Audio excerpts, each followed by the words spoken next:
Oh, here I saw I saw a cool question that you could probably answer, Viv. Yeah. Somebody asked about how long it takes an episode to be made.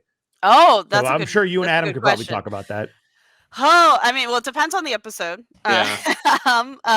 But right now, I think our fastest turnaround for an episode of an animated show of this size, or like a 22, was about 4 months. 3. How did that one go? That I can't say. Say it again. I'm still trying to write stuff down. Oh, how long did that one production of that one episode that we made very fast go? That was 3 months. The one that we made really fast, that was 4 months. 4 months. That's what I figured. It was okay. 4 months, but that was after production started. Pre-production had already been done. So yeah, we had something that we worked on that pre-production was already set. Which pre-production, for those of you guys who don't know, is like all of the early stuff. It's the boards, it's the character designs, it's the color palettes, all the things like that. Like all the kind of like what goes into an episode. And when all that's done, which that can take forever. You know, we kind of have pre-production kind of going, like it's kind of a constant throughout the whole year, basically, of production of a season, or of, you know, for us, kind of, we have kind of more season going longer than that, but yeah. So if pre-production is all set already, then like the actual like animation, the cleanup, the comp, all the other like kind of factors, the fastest we've done is 4 months. So if you guys, you know, are seeing how long the waits and stuff are, it's because we're working on multiple episodes at a time for Helluva. It's a little bit different. So we kind of have, you know, like the whole machine is rolling, and every stage kind of gets shifted. You know, like animation starts in an episode, when that episode ends, animation starts in the next episode, but cleanup starts on the episode, and so forth. So there's different stages that kind of are constantly rolling, and that's how most animated shows are made. The difference between us and a studio production, which, you know, now that I've been part of a studio production, I know, is that it takes a long time, but with a studio production, usually you sit on the episodes, and we kind of release them as we get them done.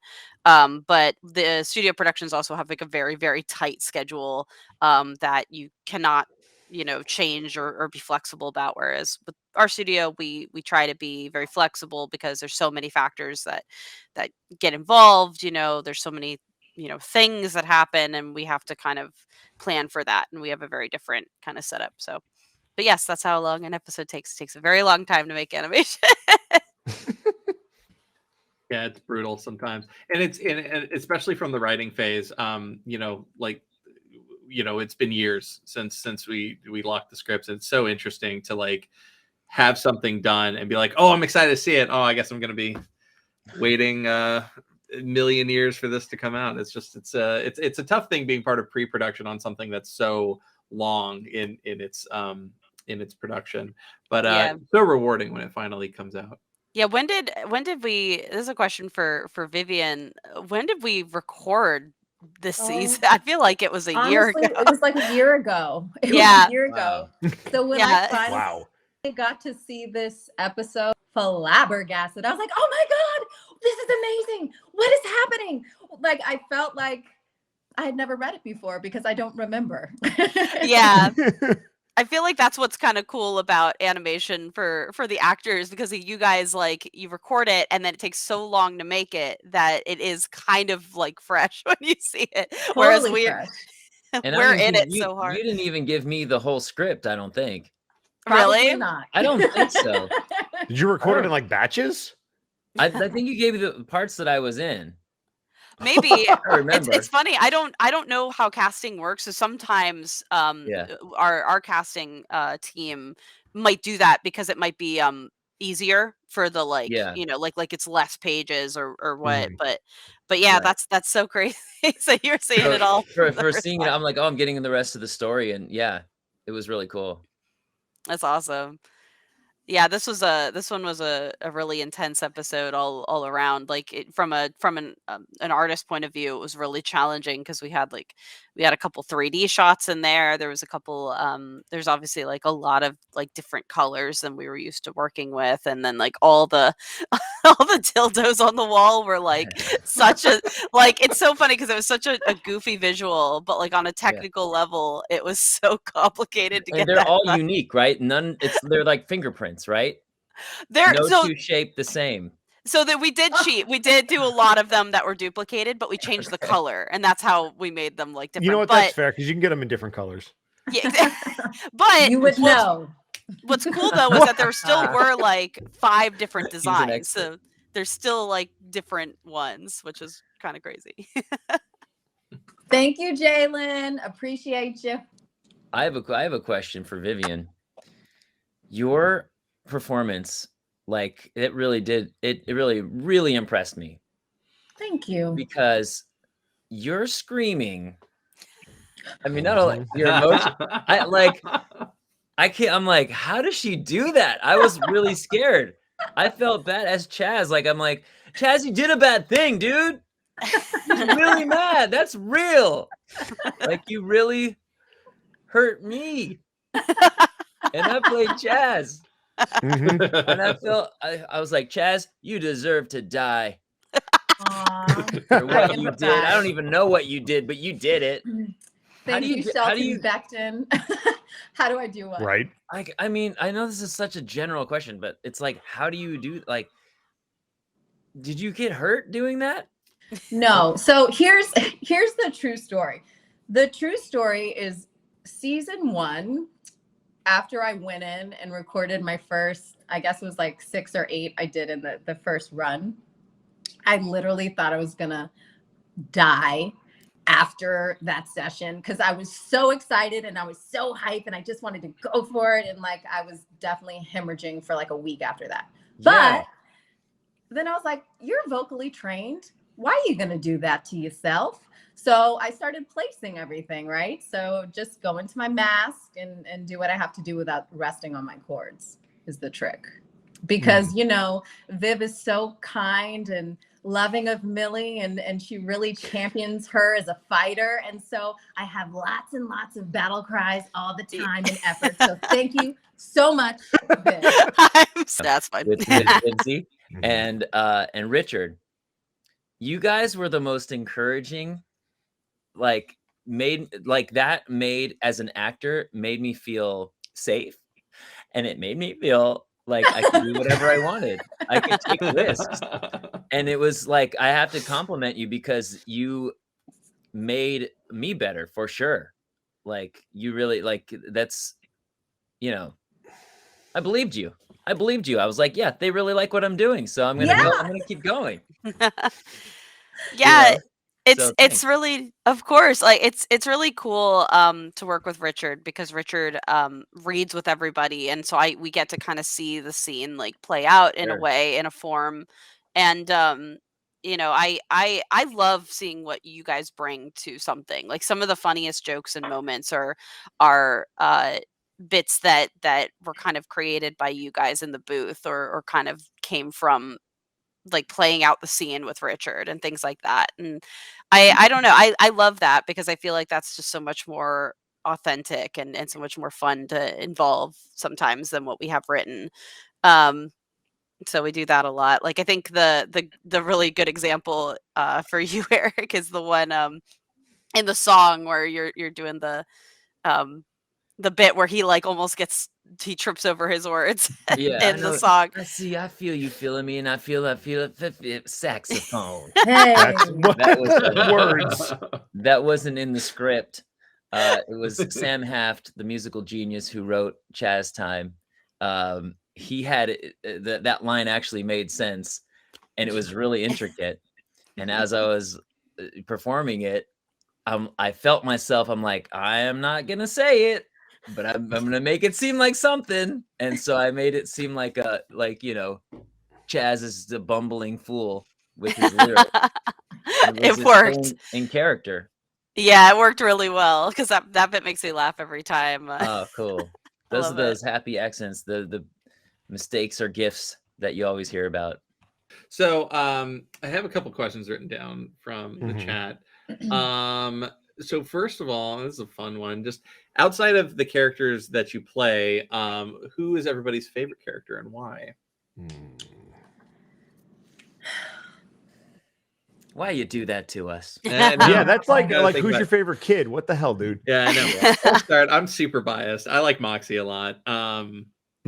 He's one of those characters that just, you know, relatable. I was a theater kid growing up. My mom was a theater teacher, and yeah, it's just he's absolutely one of those characters that I see a lot of myself in. Although I don't necessarily behave much like him. So yeah, for me, I like him. I like writing him a lot. He's super fun to dig into and to make fun of at times and to jab at. Yeah. Mine's Blitz. I love Blitz. He's so raucous and obnoxious and hilarious. And he also has really sincere, beautiful moments. And he has such a spectrum. And I love him. I love watching him every moment of every show. I'm the new guy, so I feel like it's my job to not pick sides yet. And learn the landscape. Diplomatic answer, well played. And maybe in another live stream, I'll give you that answer when it's more advantageous to my knowledge. For sure. I don't know yet. I honestly don't know, and I really don't. I'm actually just so blown away and impressed by everybody that everyone is like at the top for me. That's fun. I have like a top. I'm gonna cheat. I have like a top 5 because I don't know what order I would put all of them in. That's like the whole thing. Yeah. Well, all right. Yo, top 5 MCs. Let's do it. That's what I'm saying. Like, how could you not like Blitz? Like, Blitz is like my spirit animal. Just the way he's like sarcastic. It doesn't give a fuck about anything. It's great. I really like Luna, especially after the episode that we watched with Luna, where we got a little bit more emotional context and saw her kind of care about her surrogate father, which was really cool. So that really endeared me to Luna. Plus, Lindbeck's awesome. And then I just really, really like Fizzarolli and Asmodeus. I think them as a duo and the way that they sound, because they're both impressive voices for equally different reasons. I'd love those two. Like they're great. You forgot Millie. Oh yeah. Which one's Millie again? Is that the little one? Screams real good. Moxie Millie. That's right. That's right. Yeah. That He's one. in Okay, yeah, no, they're really good. Yeah. Yeah. That's great. Viv, do you have one? I for me it really is choosing between my children. So it honestly kind of changes per episode, you know. It's really fun. I'm obviously Vivian, you haven't come in yet for some of the stuff that you know, we're doing with Millie in the next season, but there's some things that that I think I gave to Millie kind of more finitely because for everyone who doesn't know, like fun peek behind the window, we're, you know, moving on season 3. Like the writing right now is kind of gearing up. And we have like we've had the show mapped out, like the entire show mapped out, but you know, we wait kind of more in the thick of things to actually script the episodes and actually like properly lock them in. And some of these like character details and stuff are things that we're like cementing now that, you know, we're getting kind of further along in that next process. And some of the kind of things that I've given to Millie come more directly from like how I've dealt with hardships and things like that. So I've become endeared to Millie in a way that became very personal, and I'm very excited for you to see what's in store with that. But for me, I think I'm also very biased when it comes to like for me, I love writing drama and thinking about drama, and I love to cry. And any kind of opportunity I have to like try to make myself cry, I always try. And for that, usually it's characters like Stolas. Stolas has a lot of drama and a lot of pain and emotion, and I think he's a very complicated character, and he's a very complicated character to write because he's, you know, a very positive character, but he has so much that he's dealing with, and he's so sad and but he has this very kind nature, but he's also very flawed. And I think for me, it's how complicated he ended up being, which we didn't even I think it just so happened that way. Like he just became so multifaceted in all these different avenues of like, where he is in the world, and then where he is in the story, and how he relates to Blitz, and how he relates to eventually relates to Moxie and Millie and the other characters in the core cast. And it's just very like, I think for me, I'm very biased when it comes to writing, because like writing Stolas is like the most challenging, because it feels like writing like a very like complicated person. But yeah, I very much jump around to what I do, because I also really enjoy writing characters that have a little bit less pressure on them, like side characters like Fizz and Ozzy are. I'm very biased to as well, because I love them as well. I feel like the characters that I've gravitated to are the ones that like just have these very like secretly like complicated things going on, and it always depends on the episode that we're focusing on, because all of them do to an extent. All the characters have something. You just said that. Millie is one of them. Millie is one of them, especially like where she's going, and some of them like I've given I think most creators, at least most that I know of, give a lot of themselves to the characters. For me, I have to, because that's how I can really touch base with all of them, is if I give them something that comes from me. And so I've, as far as characters I've given like a little bit more of like personal experience to, it's been Millie, it's been Octavia, and it's actually been Fizzarolli. And I think those are also why those are characters that I'm a little biased to. Because all three of those characters have kind of real experiences from me. And then every other character has more of like traits and parts of me, but come from so many different places. Okay. Cool. So we got some Chaz questions. Yeah. More about Chaz. So first one that I've seen a couple times now. Why is Chaz called Chaz? Is it because he's a Chad? And to quickly answer that, I will say the name Chaz literally just came from us going like, all right, we got to name this guy. What is the most absolute fuckboy name we could think of? I mean, that's a good one. Viv, this is more for you. What was the most challenging and longest or longest episode to make? 8. Sorry. Which one was that? Okay, I feel like of the released ones. Released ones. Yeah, 8 wins that by a country mile. But yeah, you guys will see it eventually. Man, on a technical level, this latest one was pretty tough. Yeah. But I feel like it ultimately turned out really solid. Like, obviously, like it wasn't like a mess. It was like it was in a hectic time that it went into production, because 2 and this episode 2 and 3 were right in the like caught in the middle of when Hazbin's production started. So that's how you guys know how long we've been working on all this. So it was a really complicated time to figure out at our studio, because obviously like there was a lot of split teams, and there was a lot of my time was taken away for the first time on a very complicated production. And so this year we definitely had to figure out how to make everything, and we've definitely figured out our process. So you guys will be getting episodes much more frequently. We are obviously, like, we have a batch that we're trying to get out up till the summer, and we're really excited about that, because it's a really nice little batch of episodes. But then after that, I think obviously nothing's set in stone, but I think we're hoping to kind of do the traditional route of building up a batch of episodes, so that we can safely release them more timely for you guys. But we can also make them. We're making really good time on everything. The studio's in a really good place. So excited for that.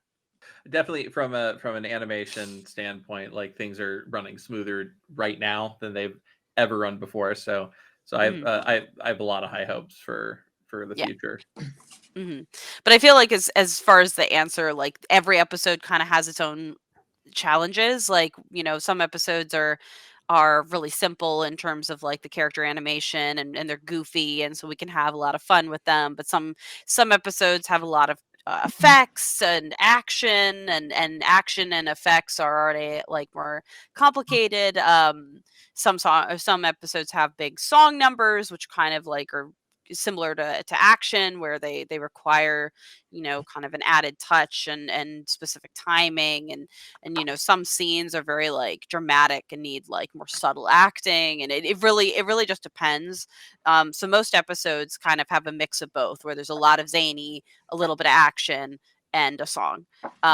And the song and the drama are very similar in terms of how complicated they can be. So. For sure.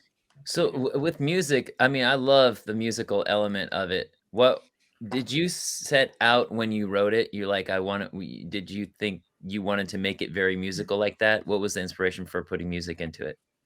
Oh, it's absolutely. So I'm a musical fanatic. I adore musical theater.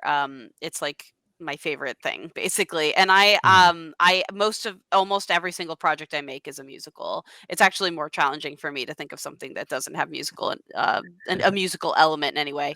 What makes Helluva a little bit different is that because it's in the shared universe with my other series, Hazbin Hotel.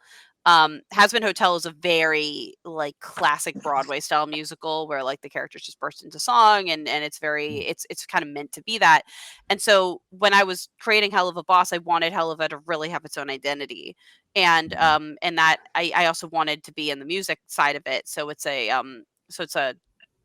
diegetic musical where it has the music more in the universe, or at least there's an excuse for it in the universe. And we obviously find ways for there to be songs in a lot of different creative ways. Like, you know, a lot of it's through performances on stage the characters are doing, or it's a little bit more of like a joke, or it's a fantasy sequence, or, you know, we find kind of these ways. Though with how amazing our cast is and how much I want everybody to sing more, I think we're leaning towards it becoming a more non-diegetic musical as we go on. Obviously don't want to like fully break the rule because we've kind of already done it this way for so long, but you know, everyone in the cast is so incredibly talented when it comes to singing. Like Vivian, I love, like, you have an incredible voice, but Millie is definitely one of those characters that like doesn't normally, I don't think she would normally sing. But we're trying to find more excuses for that because you have such an amazing voice, and I know we have one coming up that we got to mention in the last stream yesterday, but is a more goofy song where you're doing kind of a goofy voice, and I'm excited for that one. I'm very excited to see this. Yeah, that one's super fun. It was so much fun to record. So I'm really excited for that. But yeah, I want to do more of those kinds of things. And so I think as the show goes on, and I think as it finally, you know, like kind of reaches its where we want it to go, we might find more excuses for the characters to just kind of sing. But it is a very special thing, I think, in Helluva Boss. I think singing it kind of comes, so there's a lot of characters that are performers specifically, you know, like Fizzarolli is a performer. I think you know, Stolas obviously has this like kind of quirk that when he's really emotional, he kind of is the one that just bursts into song. But I feel like it's kind of funny if it's something that's actually in the world, that he just bursts into song and people are like, what are you doing? But and then Moxie's kind of like that too, where Moxie is a musician that he, you know, he's constantly trying. So I feel like him pulling Millie into duets is a pretty common thing as well. So yeah. I was gonna say, since we're on the topic of music, and I'm biased, and my musical tastes are very specific when it comes to musicals, which characters for you do you think would fit best for like a Hamilton style like rap singing combo song? Oh from man, Helluva. From Helluva, man. Oh, it's so, I don't know. Vivian's over here like Vivian has Millie. Yeah. Millie got bars. Millie then, hell yeah. Millie got bars. I mean, Yeah. I'm also right here. I mean, the bouncer could do it. It's fine. I don't mind. I'll do it. Chaz would be good for that. As the new, well, we'll talk. Yeah. So this is happening, Sounds like right? everybody These are the wants it, yeah. three. This is it. Okay. We gotta have a Hamilton style episode. Yeah. It has to be Richard. If Richard doesn't Please. get to do it, he's gonna. Oh yeah! Oh my God! Yeah, Yeah, right. Richard too. Yeah, we. I So I feel guess like what I'm Fizz- hearing is Fizz that would be really everybody fun, has. too. Yeah, Yes. I think what I'm hearing is that we have to The do Hamilton a musical episode. It's what I do. Yeah, and This Hamilton is- episode. That would be amazing. That actually. I don't have a lot of tricks in the bag, but that's one of them. I love Let's the do idea. it. Wait a minute, of- Edward, you of rap? Alex doing that, just like you know. Mhm. Edward, you "I'm rap? not the bastard. Yes, I do. Orphan." Do we all rap? I think so. No, I actually don't rap. I know I don't believe that. I don't believe that. The way you sing, you could rap easily. That'd be easy for you. Yeah, I can This have is my rhythmic husband talking. coach me. He's really good. There you go. Love it. Let's see. Here's an interesting one that you've partially answered before. Are there any other deities or from other like mythologies and stuff that exist within your mythos? So right now, I love the way I kind of like seeing worlds is that there's no current kind of one world, one like kind of mythos that is like the right, like the perfect, the whatever in this world. I love involving things from whatever, as long as it can be, obviously like tasteful and respectful. So there's definitely a lot of exploring from lots of different kind of like in demonology of all kinds. Like there's because demonology exists in like so many different in faiths and religions and mythoses, and so it's really cool to like learn about, but it's always like something that I want to make sure fits or that we can do in a creative, respectful way. So with Helluva and Hazbin, they're mostly pulled from like very like kind of Old Testament kind of things and these old like demonology, like the Darjaguisha is like a very specific demonology kind of text that kind of exists in its own, like there's a kind of their own canons that they've created, and we also pull from like things like Dante's Inferno that are very like kind of spun off of kind of biblical Christian things. myth, Yeah, so it kind of comes from all over. We've got some like kind of there's even some things from like Mormonism and things like that we've kind of like thrown in there, like that if you know, like and but that's the way it is. It's like it's very like I wanted to tell my own story, so it's very much a thing where like if something's recognizable from something that exists, that's it. That's kind of where it ends. It's not meant to be a statement on anything. It's not meant to be like specific to anything.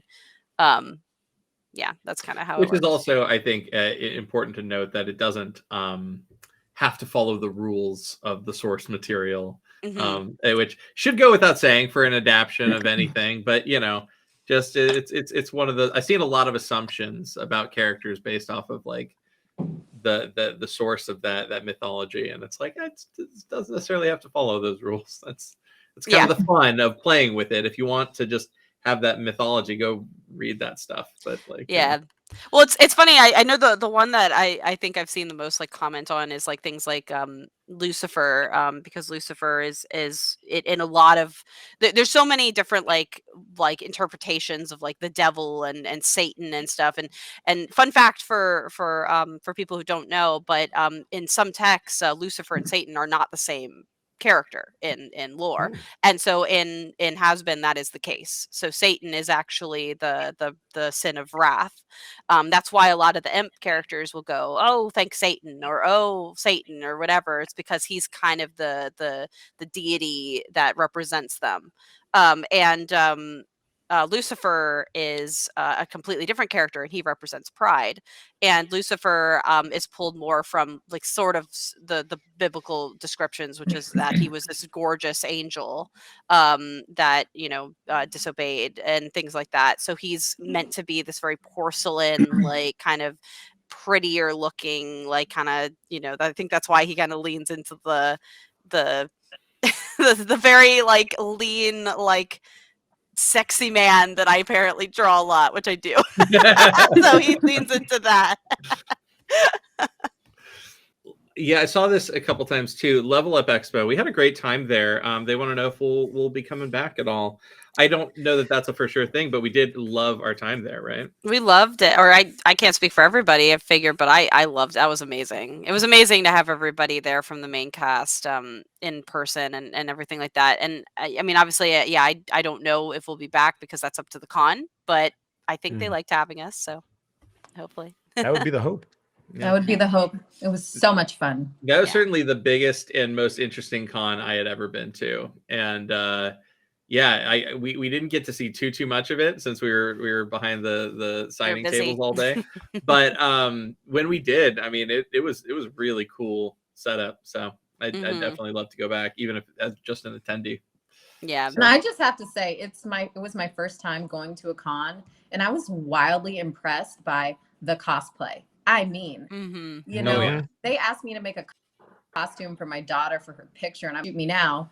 And these folks have been building this shit for like months. I mean, if I painted my body red, I definitely would not take a shower for a month. There's no way I would put all that time and energy into showing up for that one day. And they'd come back the next day with something new. I mean, it was really, really to experience that fandom and the con world. I've never seen anything like it, and it was so exciting.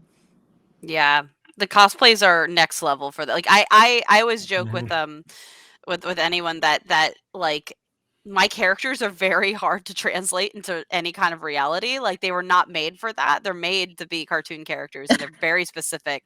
But the way that people will translate them is incredible, and they do it for every character. So, Eric, you're gonna start seeing some really cool Chaz cosplays. I'm positive of it. It's gonna be crazy. Good luck getting that green makeup off. Yeah. When you got to go to your job. I know. So these people in the chat, these people on Twitter, on YouTube, these are the people you want. And you've made that, like, I don't even feel like Chaz is them, or like these characters, they see something in these characters that is them. They identify with it. And to a level of, it gives them, I don't want to say insanity, because it makes them feel sane. It makes them feel understood. So, I mean, that's you guys. And I give it up for that. I'll just say about in terms of the fan base, they are ravenous is probably the best compliment I can pay. They are just for all intents and purposes, they are all over every little detail that we do or every event that we do, and they're always showing up in droves. And like you mentioned, the cosplay, like just the effort it takes to take some of these characters and bring them to life in real life, like it's insane. And it's so crazy that Helluva, because I've seen it from multiple perspectives, having been on, a bunch of stuff with you, Viv. But for this show in particular, I've never seen background characters like get brought to life. Like I've seen, like I have a print that's just a bunch of characters that I played maybe in 1 or 2 episodes, and they're like, "No, dude, you got to do the thing." Like I played Millie's dad for 1 episode. They're like, "Oh, that was so cool." Blah blah blah. And I'm like, 1 episode, I show up, and then they're crazy about it. No, it's cool. That's something that I love, because I do love like it's funny because I'm only now getting into The Simpsons, but one influence that I've always had is Futurama, because I've always loved that no matter how one-off a character can be, you kind of remember them, and they become really like iconic, even if they don't really have a name.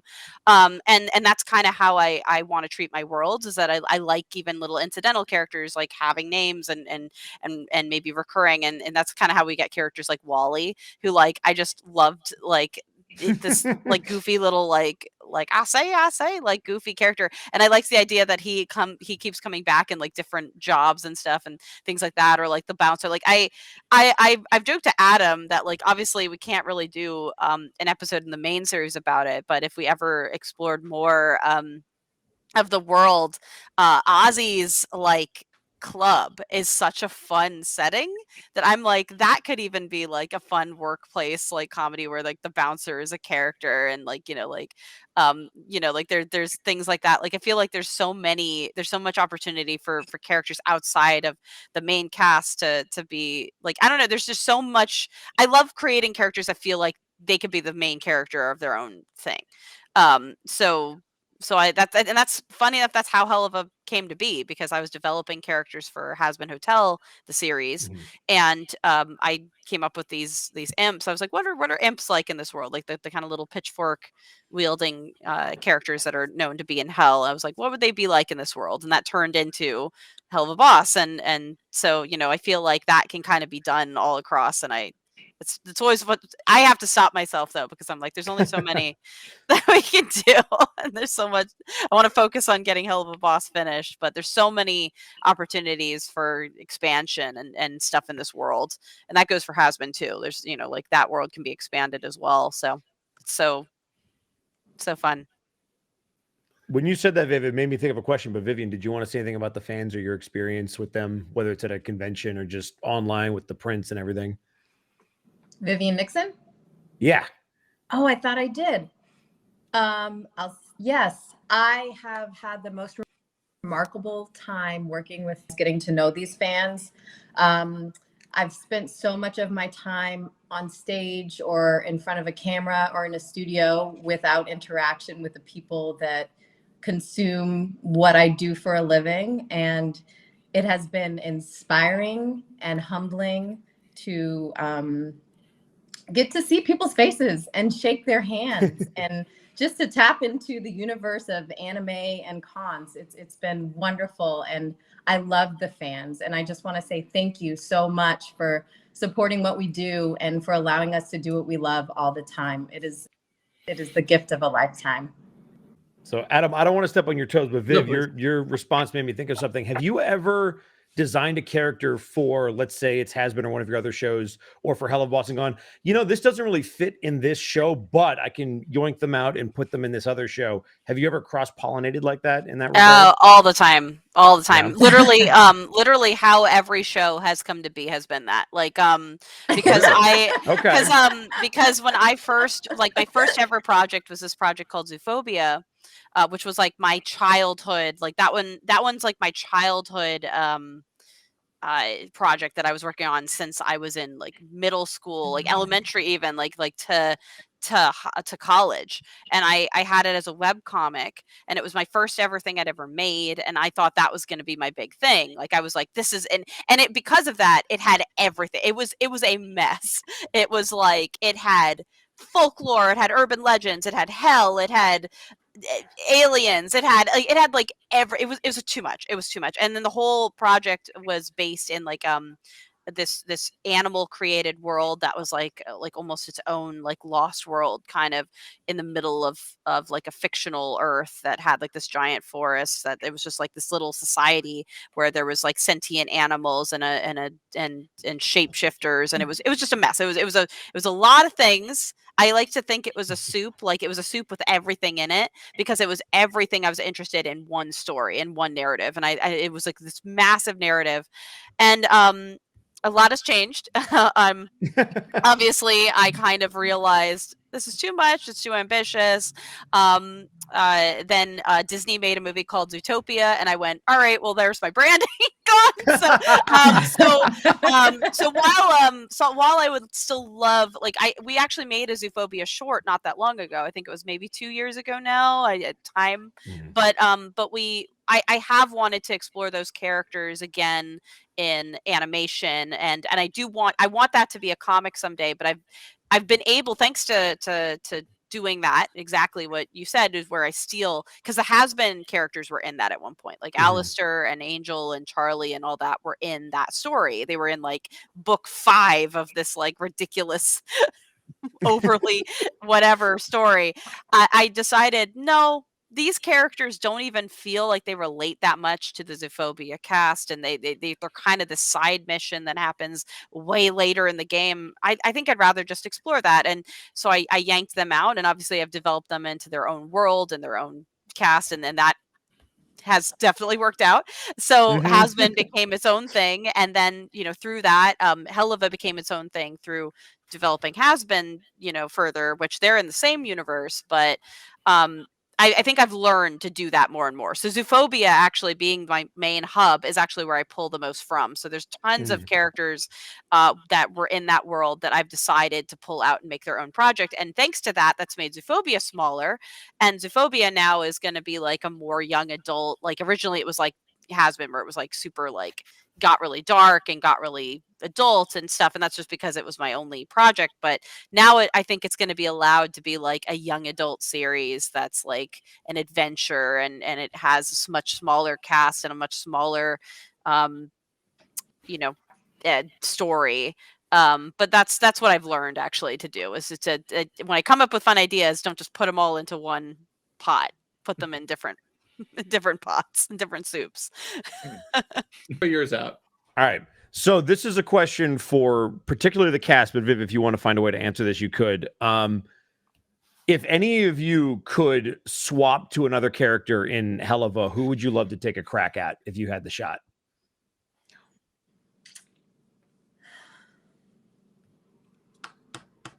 And this is the hard-hitting question. I love it. Yeah. Then you're gonna make the other actor be like, "Oh, he wants my job." Well, no, because they might want to be Chaz. It doesn't matter if you feel like you'd be good at it. No, just what would you want to do? Just have fun. I'll answer this question as Chaz. Hey, I swap with everybody. Hey! That's a good answer. I'll do anybody. I should have gone. I can't follow that. I'd go in for Oh, heck yeah. all day. That'd be really interesting. All day. that'd be awesome. Yeah. I'd want to play the little butler imp who doesn't speak.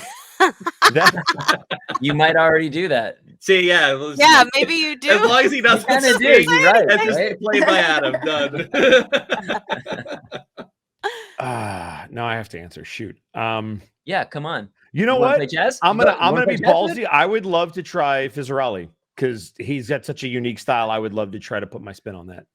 Yeah, you could And then do watch that as voice? everybody hates it. They're like, what? Stop it. Try doing the voice, Ed. I want to hear it. I mean, I could probably put a lot of gravel in my voice, Oh, but God. it would work. Okay. Fried after 10 minutes. I'll work on it. We'll figure it out. Pretty good. That's awesome. Then you actually do play characters. So who else would you want to play? Oh man. Yeah. Oh, God. That's right. Yeah. Or Yeah, here's a the better show. question. If you could yank somebody from one universe to the other, or maybe it's like a hell of a boss and drop them somewhere else, who would you yank and switch?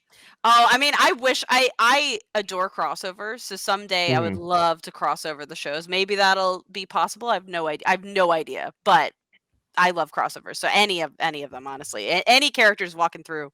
I mean, technically we do have like visual cameos like here and there. I think there's one character that technically has touched both shows, but I'll let you guys see who that is. But yeah, as far as like voicing, I'm still very like new to voice acting. I was very lucky enough to take Richard's class before the pandemic. I still want to take. He has like multiple levels of his class, and I'd love to take it again to do the second like part 2 of the class. But that's why I love having him as a voice director, because he makes you feel very comfortable, because I actually have like intense stage fright. I've had it since high school, even though I used to really like being on stage. And so I think that's why I'm also very biased. When I was young, I didn't have any kind of stage fright. And I think it was, I've taken like singing and stuff like on and off throughout my life. So I would never say I'm a singer, but I have taken classes and I do love to sing.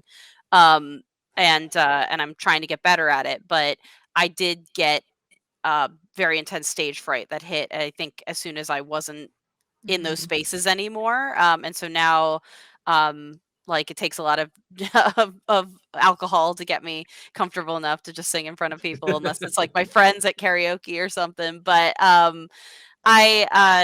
I feel very encouraged by Richard to perform, and I've ended up voicing on the show mostly for budget, but you know it is because it's fun, and I feel like, but I feel like I don't stack up against any of the other cast. I'm very judgmental of my own performances versus everybody else's. Like when a character of mine starts to talk, and it's usually like an incidental, I'm always like, oh, okay, that's just sounds like me. I don't like it, you know. Like, but so I wouldn't switch with anybody because I would not want to ruin the show. But I'm hoping to do more because it is fun. It's fun. I respect the hell out of the entire cast because you guys not only have fun, but you sound so amazing and make the show so hell strong. of a lot of respect.